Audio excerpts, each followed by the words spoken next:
Woohoo, Friday night during a pandemic, playing with my bolts. G'day frothers. So, just thought I'd run down a few thoughts on this type of anchor, this type of bolt here. It's called a sleeve anchor. Well, I mean that's like the most official name I can use for these things. Also called dynabolts. Just people will just call them expansion bolts as well. Obviously, there are a lot of different types. So these are both expansion bolts. These are the two types you're probably going to be familiar with. If you're watching this, you know, probably already sort of semi-aware of how bolting rock climbs works.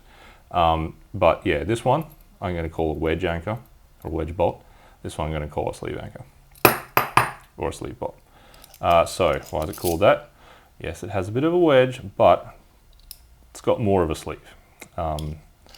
This is I'm going to call this a standard because different manufacturers will call them different things. Nut head, you can call it because it's got a nut on the head. Yeah, I'm just going to call it a standard one or a normal one. This is called a flush head. So in this one, you got a bolt with it's just a normal hex bolt. I think you call that a set screw. No, machine bolt, whatever. And does have a sleeve, and then you've got the wedge, a little nut or ferrule, I've heard it called as well. I'll just call it the nut probably. And that goes on the bottom. So these are the two different types I'll be talking about today. Yeah, you'll notice a lot of them have this flanged nut on there. That's just a style of nut which means it doesn't need a washer because it gives extra friction and maybe stability on the bottom here. You need a smaller spanner for them than you do with those ones. A lot of them do just have a washer on there. A lot of them do just have a washer. And of course, on the inside, they're a threaded bolt with a wedge on the bottom. And these ones are M10 threaded. So that means the thread is going to be M10, 10 millimeter. Same as this. So they should essentially be the same strength as this because the part that's actually doing the anchoring is, is the same. So you do need to drill wider than M10. So when you're ordering these, do be careful that you're ordering the right size because you don't want to order a 10 millimeter. Depending on the shop, they might say 10 millimeter or M10. So it does help to clarify also that you're getting the M10, which is a 12 millimeter drill hole.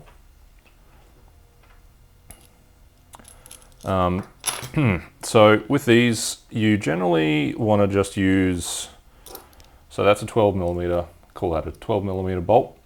You just generally want to use a 12 millimeter hole. You'll still need to stick them through your hanger by taking off the nut.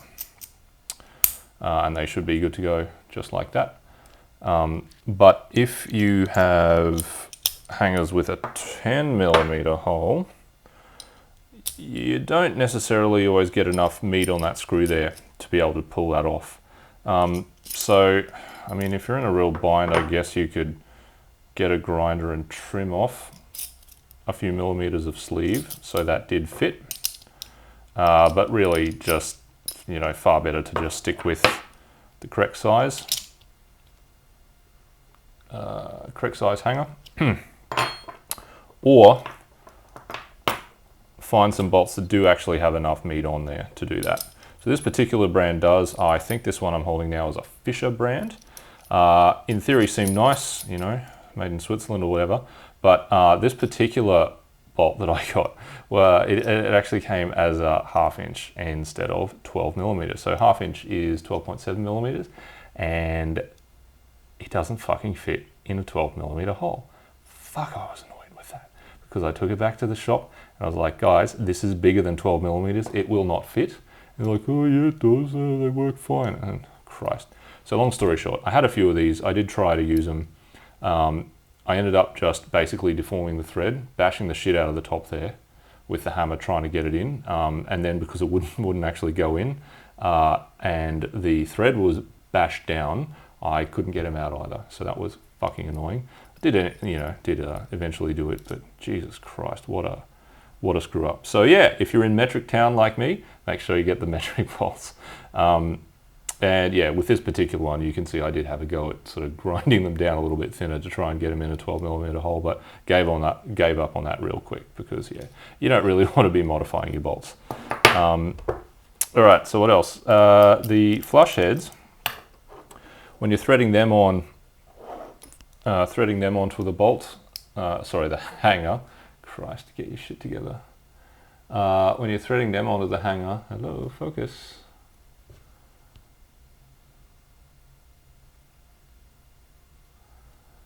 Yeah, when you're threading them onto the hanger, you still do need to undo them because they're not ever just going to fit. They're never going to fit on there because they are designed for interference in a 12mm hole. So you still do need to pull off the sleeve and the nut. But if you got a 10mm, this is a 12mm hanger, it'll just be sitting on the, oh, that one's tight. But anyway, it'll just be sitting on the sleeve like normal. But the preferred method for installing these guys, got a 10.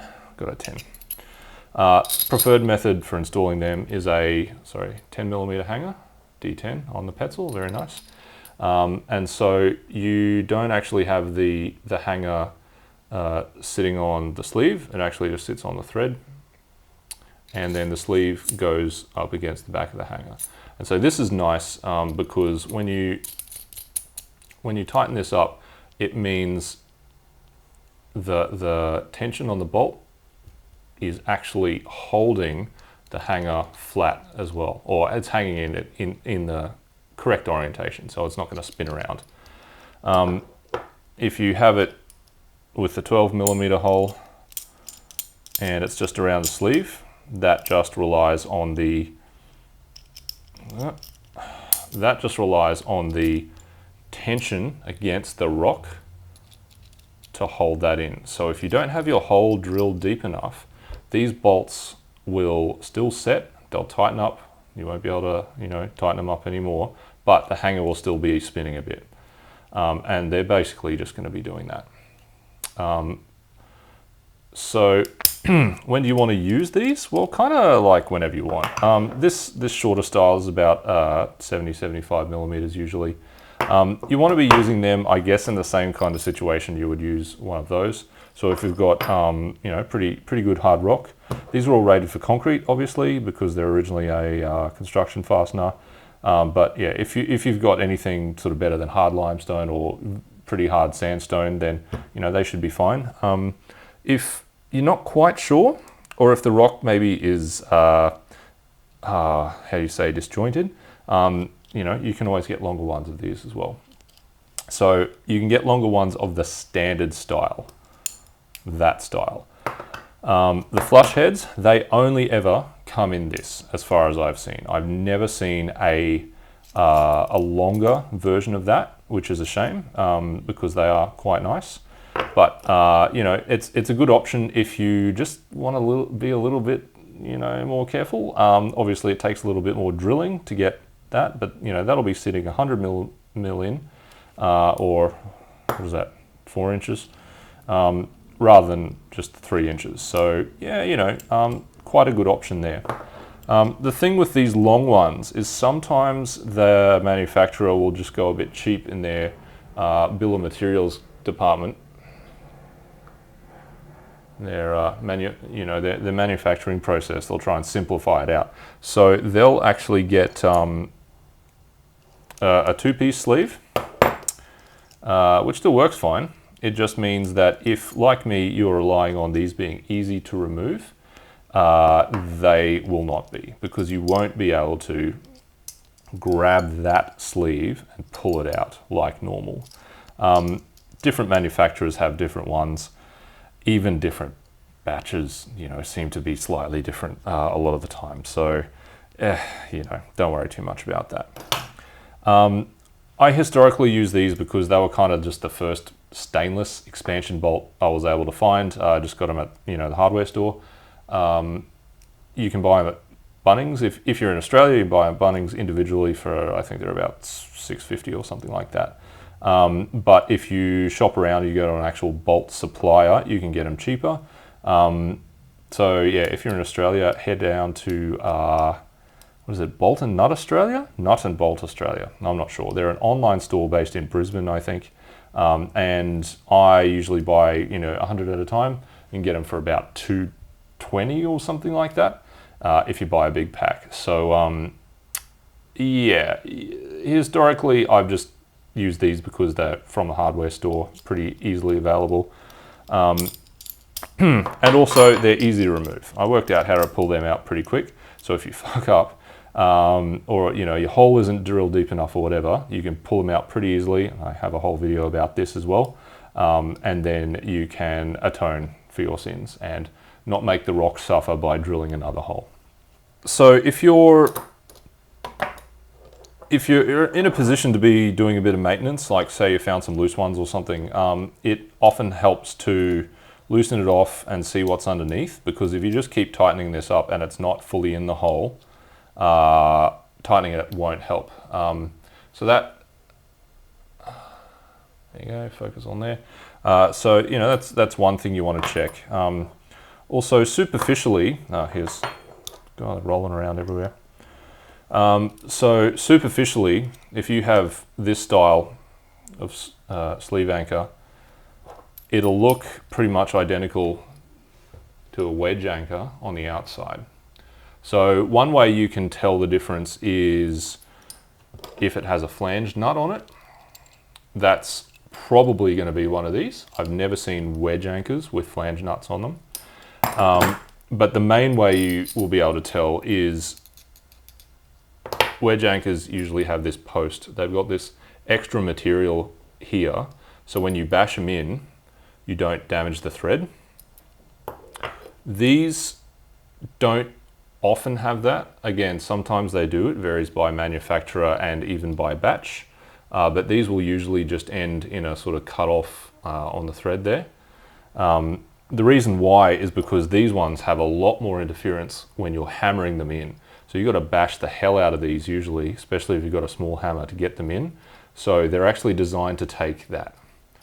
These ones, often you can, depending on the drill bit, the age of the drill bit, the brand, the brand of bolt, you can often get these in a lot easier. So that means they're often quicker to stick in the hole. You can often get them sort of halfway in just by pressing them, which is handy. And that difference in use means that you can often tell what they are if you're servicing them. Now it also means that with these, like if you're bolting on lead or something, you can get them in easily, but you really need to have them tight before you want to be clipping on there and weighting them. Obviously if it's in a favorable angle, if it's sort of more horizontal, yeah, I mean, just get on aid however you can, get on some pro however you can. But these you do need to tighten them before you can actually weight them. These ones, they're more or less sort of good to go because they take so much bashing to get in. It's the same amount of tension that little collar is going to be putting on the extraction force. So yeah, with these ones, easy to get in, but then also easy to get out. So you got to make sure you tighten them like enough. Now with the flush heads, these guys give a nicer finish. They do tend to be a bit more expensive, but again, if you're in Australia, you can get them pretty cheap. I think I got this. What is this? This is Hobson brand. I don't know. They have factories in Australia. I don't know if they're made here, but if you buy a couple of boxes of them, you can usually get them pretty cheap, under $3 each. They do tend to be more expensive than the standard style. I used to get these at Ramset, directly from Ramset, but they still cost $7 or something like that. So I managed to find that website, which I'll list in the comments, and yeah, get these for a lot cheaper now. This particular brand is, I guess because they're so cheap, they're not that well finished, so they do tend to have little bits of flash on there. I do get a bit of galling with these as well. So galling is either from like just little bits of metal flakes in there. It can gum it up, or more specifically, it's from it's sort of like a weld when the metal rubs on itself. Stainless steel is pretty susceptible to this. So when the metal on itself rubs on itself, it kind of rub together and weld a bit. So then it'll be stuck. And again, if it's in the hole and it's tightened up, then it will sort of like it won't come out, but it might just sort of give this uneasy wobbling because it is held in there in the base of the hole. But it won't feel the best. You definitely do want to replace them if they do that. But to avoid that, I have taken to just giving these a little kiss of the old drill bit grease. And yes, you do want to grease up your rotary hammers. Just a little kiss of that because, oh, I forgot his name, but guy from Bolt Products, maybe, online, he mentioned that, yeah, if you have a bit of oil, I did ask about using anti-seize and things like that, but they said, no, just use a bit of oil. So just a little kiss of grease on there. Also, because you need to actually assemble these onto the hanger before you use them, it gives you a chance to inspect them. But otherwise, yeah, these ones tend to be a little bit flimsier because that's just a thin metal little nut. It's not like a nice hot forged one like this. So those ones will be a little more prone to kind of seizing on the thread. So just when you're tightening them up, give it nice even pressure. But they do give, sorry, get that out of the way, but the flush heads do give a nicer overall finish. They are, put in this way, they are less prone to spinning because, yeah, the sleeve is actually pressing on the back of the hanger, and they have a nicer, I guess, work surface on the inside here. So when you're clipping on them, there's just less crap in the way. The flanged nut ones, that'll often give quite a nice surface as well. In fact, that's even smaller, that nut part, depending on the hanger, obviously. I've got different brands here. So that also gives quite a nice finish. And if you've ever clipped a wedgie that wasn't drilled in deep enough or hammered in deep enough, you'll notice, you know, you get a bit of thread out there, and that can be a bit annoying, but it can also foul your carabiner. It's not going to happen. There we go. So it can, you know, be a little bit more scary. So what else are these good for?